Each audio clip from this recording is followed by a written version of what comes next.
kuva mu mwaka wa 2015 Uburundi bwarinjiye mu ngorane za politike n'ubutunzi.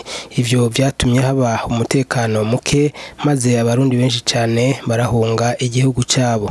Agateka kazina muntu hamwe n'uburyo abarundi babayeho vyahavuye bimera nabi. Ni muri iyo ntumbero rero ishirahamwe Parseme rigiye gutanguza isekeza ryise ukuri kubiduhanze, aho ngo ni mu ntumbero yo kwereka abarundi ingorane zibahanze. Ivyo rero yabishikirije kuri uyu wa kane igenekezo rya 28 Ruhuma mwaka wa 2019 mu kiganiro yahaye abamenyesha makuru. Reka ndabasabe twumvirize Faustin Ndikumana, umukuru w'ishirahamwe Parseme. Uno munsi mwishirahamwe Parseme twagira tubwire abarundi bose ndetse bari hanze, abari ngaha mu Burundi no mu makungu, abanyamahanga bagenzi b'Uburundi yuko twatanguje isekeza twita ukuri kubiduhanze.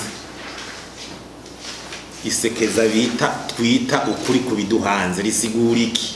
No kuvuga yuko dushaka yuko tuvuga ibiduhanze nyavyo kandi mukuri kugira nihagume gusamazwa kumbure nibidakenewe canke imvugo yaba nabari abanyepolitike yo gusamaza abarundi babibagiza ingorane nyamukuru zihanze igihugu n'abarundi kuko zirahari.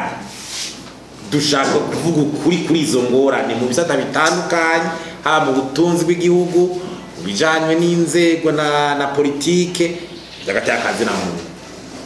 Dufatiye ku vyegeranyo twakoze, ku byo twagiye turabona mu mwaka uheze, ibitabo twasomye, ibikorerwa ahandi, tubona ingene ibindi bihugu vyabigenjeje, duca tubona aho Burundi rwaye. Twaragize na comparaison y'ibindi bihugu ingene vyagenze. Nico gituma rero kandi dushana cyane tukavuga n'ugwaruka kugira rumenye kazoza, na cyane cyane ko havugangwa amatora yimirije ntibakoreshwa ahubwo bamenye ingorane zihanze Uburundi nyamukuru zitegeza gutorerwa inyishu.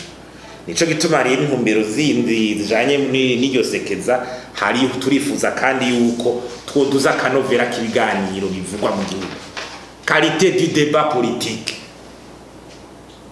tuguma muri debiri hasi cyane. Turashaka kandi kwincabwenge n'abantu bimvuga kuri bagaruka, banyeguruke bagaruke, bariko barasubira inyuma. Ikibanza ugasanga ko gifatwa n'abangushi basabisha abana ataco bashoboye, bakaza bamenyere bakikingira mu migambi. Turifuza kandi ko hogwira agasubira akagwira abagabo bijunja nk'abagwa gasore na Ndadaye. Kubona abantu bijunja nk'abari gumengo ntibigira baronka abasubizi muri gihugu cyo Burundi birateye ubwaba. Tukashaka n'akabarundi kandi bumva yuko samakungu yonyine azotuma Uburundi buva muri izi ngorane. Turafise uruhara rwacu, nitwokwama tuba kwamakungu ariko aduteye ingwani yonyine. Turafise uruhara rwacu tugeza kumenya mu ngorane ziduhanze. Tukifuza kandi yuko n'abanyepolitike abashaka guhiganirwa ibibanza bitandukanye amatora, na cyane cyane abashaka no kwifuza gusubirira umukuru w'igihugu, tubabwire neza igihugu gwaye ingene kimeze, bazi aho batora inyishu, bategura imigambi irashe kuri ivyo bibazo tuzojya dutangure dushikirize n'abarundi babizi babimenye ingene kumbure ati umurongozi agiye kuzorongora yodufasha ngira tuve muri izi ngorane ha mu by'ubutunzi n'imibano ndetse no mu bya politiki. Tukifuza rero tuvuga duti abarundi bamenye ingorane kumbure nyamukuru nyazo, ngorane zihanze igihugu, vyotuma bakaguka bagahindura ingendo, bagashobora no guhuza mu kurondera inyishu, uko burya inyishu y'ingorane abantu bazimenye inyishu ziraboneka.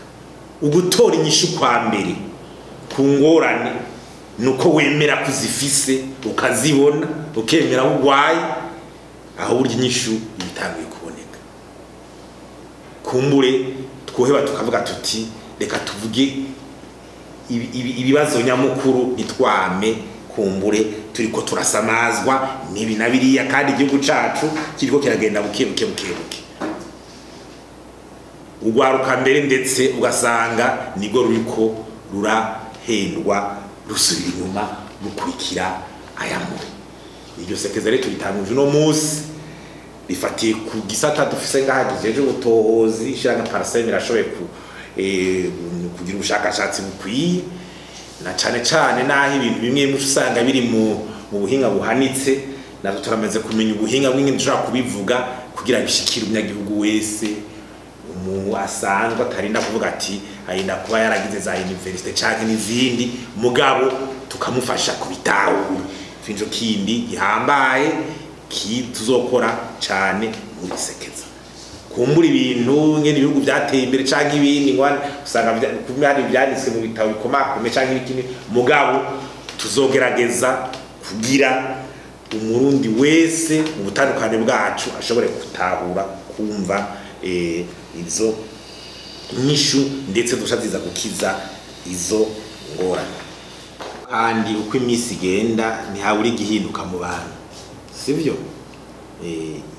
Mu gihe cyose rero haragira igihe umuntu avuga ati intererano yanje kumbure yobi twebwe turavye aho igihugu kigeze uno musi harimirije kuba amatora avuga mu 2020 harabasha kwitoza harabasha n'aya matora tuvuga tuti abarundi bazotumirwa gutora cyane bazogira iki harakenewe yuko uza turavuga ibibazo rero nyamukuru kugira bimenyekane abantu bamenye ico bategeza gusaba abarongoza amenye inyishu ibibazo bategeza gutorera inyishu mu bisanzwe haje gikomeye mu gihugu cyari cyo cyose n'abanyagihugu bacubwenge bakamenya ibyo bategeza gusaba.